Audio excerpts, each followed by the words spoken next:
The GAIA trial is a randomized 4-arm trial for fit patients receiving frontline therapy in CLL and patients with a TP53 mutation or deletion 17p were excluded by central screening. The trial is randomizing 3 different venetoclax-based time-limited treatment regimen versus FCR for patients up to the age of 65 years and BR for patients above the age of 65 years. And the 3 arms with venetoclax contained either the standard venetoclax-Obinutuzumab regimen or venetoclax plus Rituximab or venetoclax Obinutuzumab plus Ibrutinib. And in the arm with Ibrutinib could be extended beyond the 12 months up to 36 months in case patients still had minimal residual disease. Because minimal residual disease was one of the 2 co-primary endpoints. This was already reported last year at the ASH meeting. And now the update was for the other co-primary endpoint, which was the progression-free survival for the comparison of the venetoclax Obinutuzumab Ibrutinib treatment versus FCR or BR.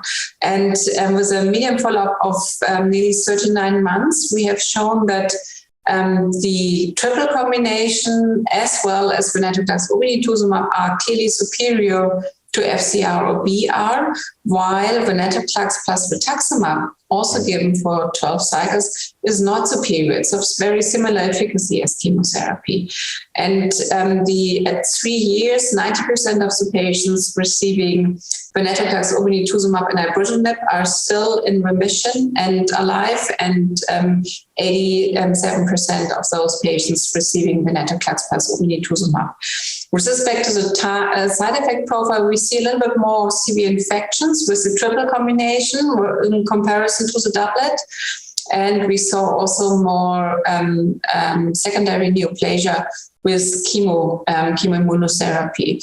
So the conclusion from that study is that clearly, there is no role for bendamustine rituximab, and even for the FCR regimen, only the subpopulation of patients with mutated IDH status, very benign prognostic profile. These are patients where FCR is still adequate, and all of other patients, time-limited therapy with venetoclax plus Obinutuzumab is superior. And the triple combination, the question there is still open. I would not use that in clinical routine because we have to demonstrate if there is really a difference by the addition of Ibrutinib in comparison to the double combination, particularly with respect to a higher rate of side effects.